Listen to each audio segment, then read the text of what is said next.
नमस्ते दोस्तों, स्वागत है आप सभी का। तो आज हम जा रहे हैं इंदौर से ओमकारेश्वर। इंदौर से ओमकारेश्वर का डिस्टेंस 78 किलोमीटर के अराउंड है, जहां पर आप बस और अपने प्राइवेट व्हीकल से पहुंच सकते हैं। ओमकारेश्वर के लिए नियरेस्ट एयरपोर्ट इंदौर का एयरपोर्ट है, जहां से आपको टैक्सी या बस मिल जाएगी ओमकारेश्वर आने के लिए। ओमकारेश्वर बस स्टैंड पहुंचने पर आपको यहीं पर ऑटो रिक्शा मिल जाएगा, जो आपको 20 से 30 रुपए में मंदिर तक जाने वाले रास्ते के पास उतार देगा। मंदिर तक जाने के लिए आपको एक द्वार से होकर गुजरना पड़ता है। जब आप द्वार से थोड़ा आगे आएंगे तो आपको पूजा सामग्री की दुकानें, भोजनालय और स्ट्रीट फूड खाने को मिलेगा। उसके बाद आप थोड़ा आगे जैसे ही बढ़ेंगे तो आपको नर्मदा नदी के ऊपर बने हुए वॉकिंग ब्रिज से होकर जाना पड़ेगा ओमकारेश्वर मंदिर की तरफ। अभी शाम का वक्त है, आप देख सकते हैं यहाँ पर कितना ही खूबसूरत नज़ारा है। और ये है नर्मदा नदी, आप सामने देख सकते हैं। नर्मदा नदी के बगल में बना हुआ ओमकारेश्वर में बहुत ही खूबसूरत शिव मंदिर।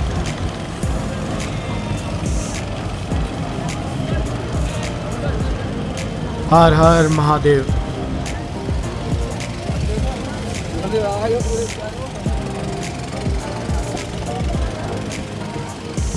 और वो जो आप ऊंचाई में एक प्रतिमा देख रहे हैं, वो है जगत गुरु आदि शंकराचार्य की 108 फीट ऊंची प्रतिमा, स्टैच्यू ऑफ वननेस।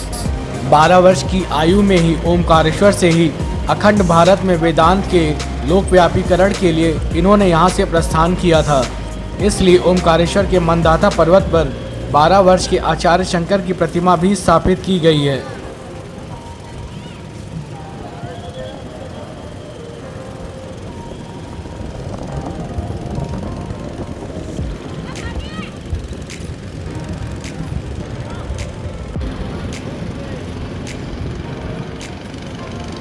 यहाँ पर आप नर्मदा नदी के ऊपर चलने वाली नौकाओं की सवारी का भी आप आनंद ले सकते हैं।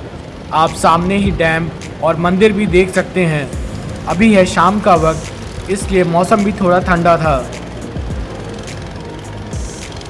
वैसे तो देश भर में भगवान शिव के 12 ज्योतिर्लिंग दुनिया भर में काफ़ी प्रसिद्ध माने जाते हैं। इन्हें भक्तों की आस्था का केंद्र भी माना जाता है। भगवान शिव के इन 12 ज्योतिर्लिंगों में 2 ज्योतिर्लिंग हैं जो मध्य प्रदेश में हैं, और इनमें से एक ज्योतिर्लिंग उज्जैन में है, जो काफ़ी प्रसिद्ध माना जाता है। उज्जैन में मौजूद इस ज्योतिर्लिंग की अपनी मान्यता है, जहां दूर दूर से भगवान शिव के भक्त आराधना करने आते हैं। वहीं दूसरे ज्योतिर्लिंग की बात करें तो ये खंडवा में नर्मदा नदी के किनारे स्थित है। ये विश्व प्रसिद्ध मंदिरों में से एक मंदिर है। इस मंदिर को ओमकारेश्वर मंदिर कहा जाता है। यहाँ दुनिया भर के लोग भगवान शिव के दर्शन करने के लिए पहुँचते हैं। ओमकारेश्वर में भगवान शिव का ज्योतिर्लिंग ओमकारेश्वर और ममलेश्वर 2 रूपों में विराजमान है। ऐसी मान्यता है कि भगवान शिव यहाँ माँ पार्वती के साथ विराजमान हैं और रात्रि में यहाँ विश्राम करते हैं। साथ ही दोनों चौसर भी खेलते हैं, इसलिए यहाँ मंदिर में चौसर, पासे, पालना और सेज भी सजाए जाते हैं। ओमकारेश्वर मंदिर में दर्शन करने जाते वक्त रास्ते में आपको प्रसाद, साज सजावट की सामान, धातु की बने बर्तन और मूर्तियाँ, इसके अलावा आपको यहाँ पर हाथ से बने हुए पर्स, डमरू, माला और भी कई सारी चीज़ें देखने को मिलेंगी, जो कि आप यहाँ पर रास्ते में जाते हुए रुक कर खरीदारी कर सकते हैं। ओमकारेश्वर के बारे में बात करें तो यहाँ का मंदिर खंडवा में नर्मदा नदी के मध्य द्वीप पर स्थित है। वहीं दक्षिणी तट पर ममलेश्वर मंदिर मौजूद है। ओमकारेश्वर में ओमकारेश्वर ज्योतिर्लिंग के साथ साथ ममलेश्वर ज्योतिर्लिंग भी है। और अब हम पहुंच गए थे मुख्य मंदिर के प्रवेश द्वार के पास, जहां पर बहुत ही लंबी लाइन लगी हुई थी और रास्ते में लोग पानी के गिलास दे रहे थे, अगर कोई प्यासा हो तो पानी पी सके। यहीं पर आपको बगल में शू स्टैंड भी मिल जाएगा, जो कि 5 रुपये में आपके शू या स्लीपर रख लेते हैं। ओमकारेश्वर मंदिर के प्रांगण में ही भगवान श्री हनुमान जी का मंदिर भी है। और अगर मंदिर के बारे में बात करें तो इस मंदिर का निर्माण उत्तर भारतीय वास्तुकला में किया गया है। 5 मंजिला इस मंदिर में सबसे नीचे श्री ओंकारेश्वर देव, फिर श्री महाकालेश्वर, श्री सिद्धनाथ, श्री गुप्तेश्वर और अंत में ध्वजाधारी देवता विराजमान हैं। आप देख सकते हैं यहाँ पर इस वक्त ज्योतिर्लिंग के दर्शन करने के लिए कितनी ही ज़्यादा भीड़ है।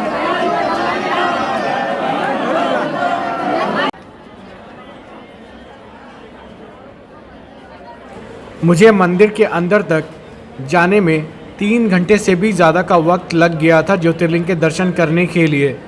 यहाँ पर भक्तों की बहुत ही ज़्यादा भीड़ थी, इसलिए कई लोग धक्का मुक्की करके आगे बढ़ने की कोशिश कर रहे थे।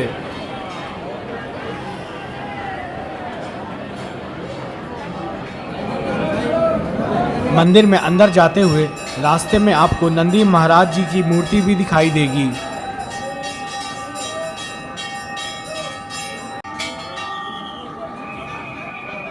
और ये है मुख्य मंदिर का प्रवेश द्वार, जहाँ पर मैं 2.5 घंटे से भी ज़्यादा समय के बाद पहुँचा था। इस मंदिर में प्रवेश द्वार के ऊपर काफ़ी अच्छी नक्काशी की हुई थी।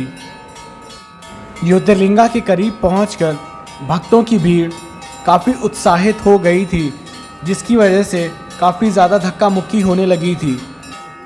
ये मंदिर सुबह 5 बजे से रात 10 बजे तक खुलता है।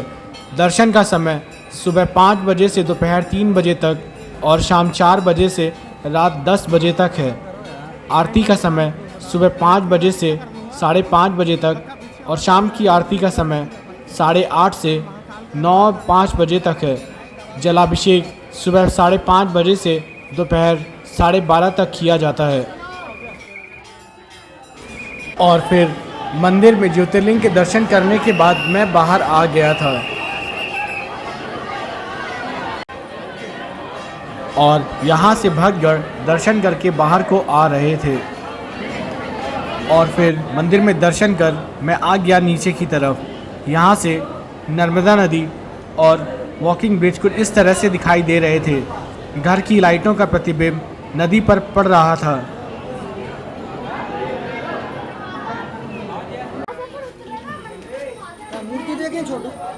और मंदिर में दर्शन करते करते रात का 10 बज चुका था। हम आ गए वापस वॉकिंग ब्रिज पर। यहाँ पर मैं थोड़ी देर रुका और ओमकारेश्वर की खूबसूरती रात में देखी। रात में आपको नर्मदा नदी के ऊपर बना हुआ डैम और उस पर की गई लाइटिंग काफ़ी अच्छी लगेगी देखने में। और ये है भगवान शिव का मंदिर, जो कि रात में देखने पर काफ़ी अच्छा लगता है।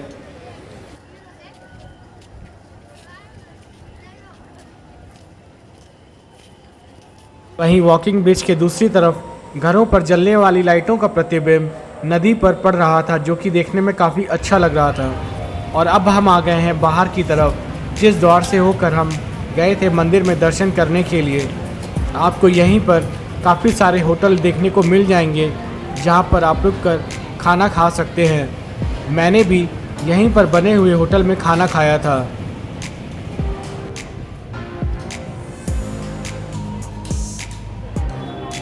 और ये है वो भोजनालय जहाँ पर मैंने रात का खाना खाया।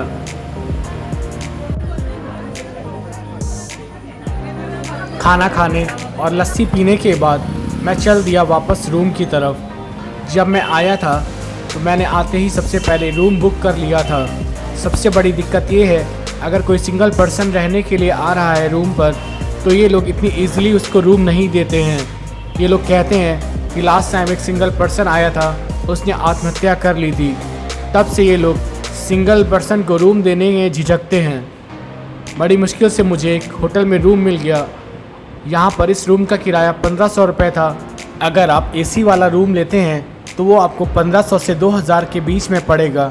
अगर नॉन एसी रूम लेते हैं तो वो आपको 1000 रुपीज़ की रेंज में मिलेगा। अगला दिन शुरू हो चुका था और मैं आ गया था रूम से बाहर ममलेश्वर ज्योतिर्लिंग के दर्शन करने जाने के लिए। लेकिन सुबह सुबह यहाँ से ओमकारेश्वर की खूबसूरती बहुत ही कमाल की दिख रही थी। यहाँ पर नर्मदा नदी और ऊंचाई पर बने हुए आदि शंकराचार्य की मूर्ति और पहाड़ पर बनी हुई इमारतें काफ़ी खूबसूरती के साथ ही एक खूबसूरत दृश्य दिखा रही थी। यहाँ पर नदियों के ऊपर खड़ी नाव एक सीनरी की तरह लग रही थी।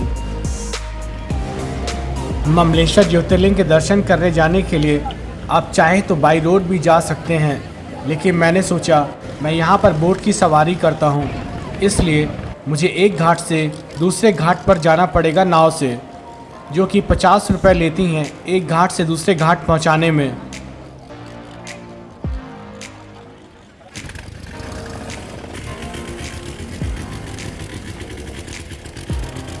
नाव की सवारी नर्मदा नदी पर काफ़ी अच्छी रही। जब आप दूसरे घाट पर पहुँचेंगे तो आपको ओमकारेश्वर मंदिर खूबसूरत दिखाई देगा।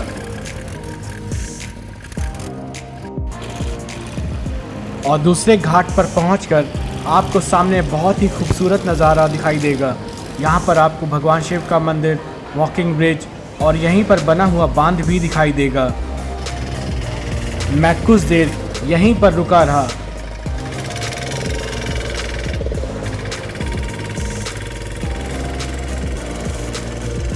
और कुछ देर रुकने के बाद अब मुझे जाना था ममलेश्वर मंदिर में ममलेश्वर ज्योतिर्लिंग के दर्शन करने के लिए। रास्ते में आपको फिर से वही प्रसाद की दुकानें, खाने पीने की दुकानें, चाय की दुकानें देखने को मिलेंगी, जहां पर रुककर आप प्रसाद ले सकते हैं।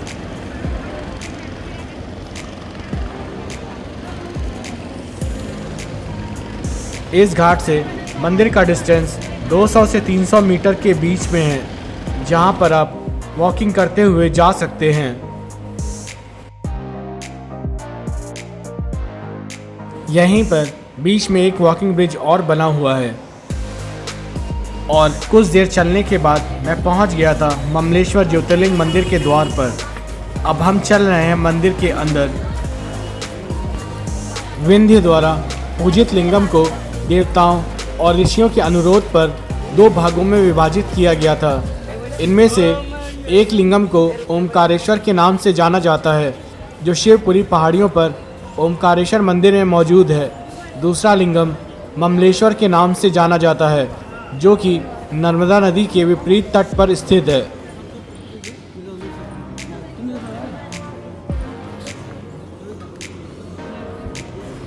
ममलेश्वर ज्योतिर्लिंग का दूसरा नाम अमरेश्वर मंदिर भी है। इस मंदिर के प्रांगण में 6 मंदिर और भी हैं। पत्थर के बेहतरीन काम वाला ये मंदिर अब पुरातत्व के अधीन है।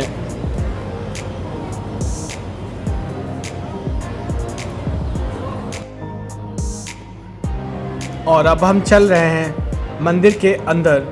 यहाँ पर ज़्यादा भीड़ नहीं थी। मंदिर में पहुँचते ही 5 मिनट में मुझे दर्शन हो गए थे।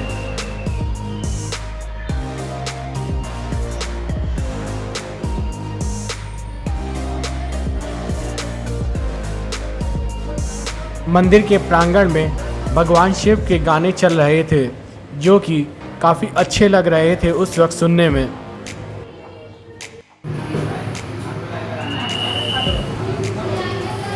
और ये है अंदर जाने का प्रवेश द्वार। भीड़ की वजह से ज्योतिर्लिंग आपको दिखाई नहीं देगा।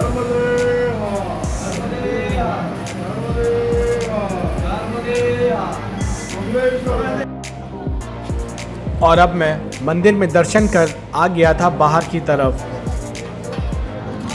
ममलेश्वर मंदिर के प्रांगण में और भी मंदिर बने हुए हैं, जो कि आप देख सकते हैं।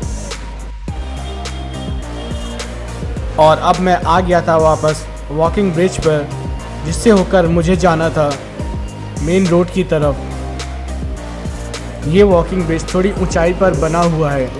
यहाँ से मंदिर काफ़ी खूबसूरत लगता है देखने में। और फिर जब आप इस वॉकिंग ब्रिज को क्रॉस करेंगे तो रास्ते में आपको श्री कृष्ण का एक बहुत ही पुराना मंदिर देखने को मिलेगा। यहाँ पर दर्शन कर और आशीर्वाद प्राप्त कर आप बढ़ जाइए आगे रोड की तरफ।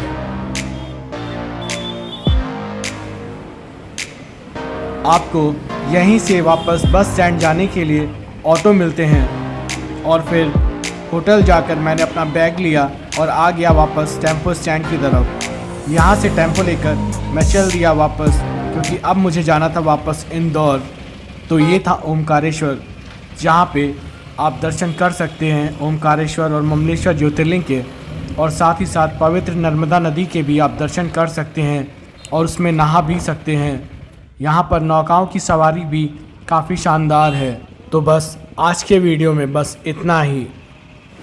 हर हर महादेव। और अब हम पहुँच गए थे ओमकारेश्वर बस स्टैंड। यहाँ से होकर मुझे जाना था इंदौर।